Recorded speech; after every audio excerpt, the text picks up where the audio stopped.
I am an only child, and most only children hate to hang out with their parents, but I love my mommy, so I would hang out with my mommy all the time. She's pretty great. So I'd go shopping with her. We'd go to all sorts of places, grocery shopping. We'd also go to department stores. There was this one particular department store. It was a Polish department store in the middle of a Latino neighborhood on the south side. Goldman's department store. Anybody remember Goldman's? Okay. Yeah, Perfect, Goldman's. perfect. My mom used to shop there all the time, and I guess she was tired of paying for my clothes and my shoes and my food. So she was like, you need to get a job. Fill out this application. And then when I did it, she's like, you need to call them back. Here's the phone. And then they eventually called back, and she answered the phone, of course, and she took the date and made the schedule for me. But I love my mom. And so March 8th, 2003, I woke up that day knowing something really cool was going to happen. One, there was a senior party that I knew was going to be lit. And two, I had an interview. Now, I just told you guys my mom did a lot for me, right? She used to do my hair too. Man, my mom did a lot now that I'm thinking about it. So she didn't get to do my hair that week. And so I had this like really crazy, gigantic afro. It was as if I was a love child of Don King, Sideshow Bob, and Frederick Douglass all in one. It was crazy. But I went on this job interview with this crazy haircut, because I don't know if you could tell now, but I think I'm pretty awesome. So I go, and I'm nervous because I don't really think I look very nice and presentable, but I like sell them my soul, and I end up getting a job. And so as I leave, headed to that party, they tell me, you can start tomorrow. So finally, my replacement is on its way. I've been working at this Polish department store in the middle of a Latino neighborhood for over a year, and let's be honest, I'm cute, I'm young, I'm ready for what's next, and this promotion can finally happen because Antoinette is being hired. Antoinette? That's right, Antoinette. We thought Antoine was actually going to be a girl, and the reason why is because he has impeccable penmanship. I am a man of many talents. So for it, we were expecting a woman. So I'm at work waiting for this woman to show up because I need to size up the girl who's going to take over the job for me. Ends up, no woman walked through the door. A 6'4" man. I would liken you probably to like human Q-tip because that hair was everywhere. I'm talking afro to the side with a giant part on it. It was definitely an homage to our forefathers because his hair was everywhere. This fella, like I said, Antoinette was Antoine, bounced on in and actually got the job. So I was told, hey, this is the new dude, and you're a candy girl, and we always have candy girls, but this is our new candy guy. So it didn't matter to me. Finally, I'm being promoted, getting what I deserve, so bring it on. First day of training, I'm working with Mr. Carter, and when I say this fella is the most presumptuous, over-talking, overseller, big mouth, all over the place, too excited for words, and I'm thinking, gee whiz. Thank you. This is just a little job, like, save it. So with working with him on that first day, things were okay, but what he wouldn't stop doing was flirting with me. I'm talking, hey, what's up? What are you doing later? Let's go to the movies. I haven't got paid for my new job yet, but when I do, you and I can do something. And I had to let Mr. Carter know that although I appreciated it, I was to be promoted, and he needed to stay in the throes of the candy world. What I didn't know, though, about Antoine is he's not just a talker. Antoine Carter really did set himself up to be the greatest Candyman ever. And you want to know what? We'll just broaden it out. The greatest candy person ever. It was kind of easy, you know. No one could sing the Candyman can to a candy girl, right? And I love long lines and just talking to all these great people. And so, although she didn't give me a chance, I kept it moving. Still letting her know that I did think she was kind of cute and she did have a few good jokes, you know. Try again. I'm hilarious. Sometimes. But I still love you. And so, a year passes. She didn't talk to me, so I kept it moving. There was a young lady named Sarah. Sarah. Yeah. Sometimes the best way to get someone to notice you is to talk to someone else, and then they notice. You know what I'm talking about, guys. And so it still wasn't there yet. Like, she kind of liked me. I saw her head start to turn my way, but I had to do something. So I knew I was the greatest candy man. Like, I said that like 4 times already. But I made a bet, right? So I said, if I sell a certain amount of candy over this like holiday season, she'll give me a kiss. Now, I just want to let you know, I keep on saying this, but it's so true. I was the greatest candy person ever. And so I did it. And so.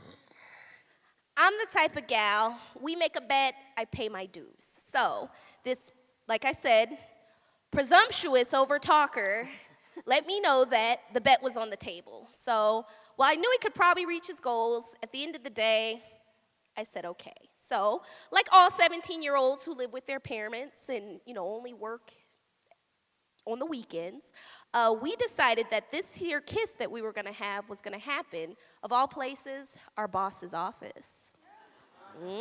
Dirty little secret alert. So, when I say this kiss, this fella had been chasing me for over a year, and this kiss, it wasn't the kind of kiss that, you walk away from and you say, no. This was the kind of kiss where you feel it in your toes, and it comes up to your knees, and you wind your hips, and the next thing you know, your heart's smiling. And that's just what I did. That's what happened when I kissed Mr. Antoine Carter. And the secret, it wasn't too secret between us, because our makeout sessions went from the boss's office to the break room, to the bathroom, to the diner, outdoors. Yeah. All top level stuff, though. All top level stuff. But for it, sometimes when you're a fiend and you're excited about something, you kind of get out of control. You get crazy. You get nuts. And so I actually decided to brand my fellow. And he wasn't actually my fellow. Let's be clear about that. My kissing buddy at work, I put a string of hickeys around his neck. Now, there's one small detail that she's forgetting to add. Oh, okay. Her mom worked there. Dirty little secret alert. Holy cow. So, with this string of hickeys around Mr. Carter's neck, it made me very uncomfortable the day my mom said, I don't know what kind of girl that guy is hanging out with, but that skankzilla who put all those hickeys around his neck is a tramp. I just happened to be that tramp. However, our secret was only between he and I. So, does your mom know? Huh? Does your mom know? What, that I gave you those hickeys? Yeah. Does it matter? I mean... I'm snitching. Oh, you're telling on me. I'm Okay. telling. Okay.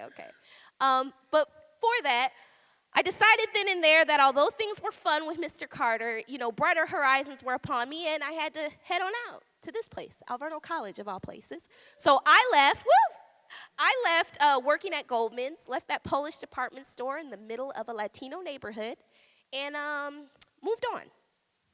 And I stayed. I wasn't really a school guy, so I just graduated and kept it moving. And although she did stay in the city, we did lose touch. And a few years pass, and I don't see her at all. And I get a new job and start working all sorts of different places. I have a job where I'm working at the Greyhound station. But I'm looking at this third shift job where you're really just manning this retail space as people come and clean it at the end. Now, the thing about dirty little secrets, and I know that the theme is little secrets, but ours is kind of dirty, is that they don't go away and they filter back up. And so I fill out this application at this retail store, and I find a familiar friend. That's right, you guys. Time to go at it again. Antoinette's application came across my desk, and I knew that penmanship. I knew that first name, I knew that last name, and I knew how those little swoops on the C worked. And I said, oh, damn. Not only is he gonna work here, but I'm gonna make sure he's trained properly. So it went from Mr. Carter working third shift to me needing to come in at the end of the day to see what was going on in the produce section by the rutabagas. Now wait, this isn't just about melons and buns. I did like you. I know, but I'm just saying we were getting it on then, like, right? Yeah. Yeah, all right. So we went from like, your top action kind of deal to, we were in our 20s by then, so, you're allowed to do the rated R thing if you need to, and it was fun. And that continued, and it was fun. Of course, right? Why would I say it's not fun? But as we continued to do that, I don't know, I got a heart, y'all.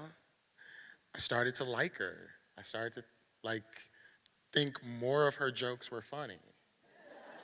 I am funny. Often.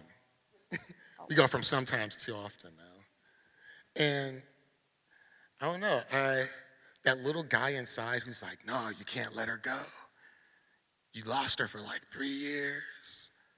You got to do something. And so it was also because there was some nagging, something about cows and milk and free. You ladies have heard, why buy the milk when you could get the cow for free? Well, he was getting a lot of free milk at the produce section at our job. So it was time he, stepped up. And so I tried. And so we kept it moving, and I genuinely started to court her.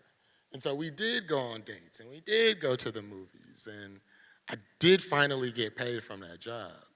And I guess the thing about secrets and whether or not they're little or they're big is that the life that we have now isn't really a secret. Between a 4-year-old son and over 14 years together dealing with one another, whether it's on or off, whether it was sucking face at the Polish department store, in the middle of the Latino neighborhood, or at the retail store, we're here now, and I don't really think that's much of a secret. Oh no, definitely not a secret. As you grow up, you want those dirty little secrets to stay down, but somehow you kind of became my dirty little truth. And you know what? At the end of the day, dirty is dirty, but if the person you're dealing with is okay with that, then you're gonna be all right. Thank you.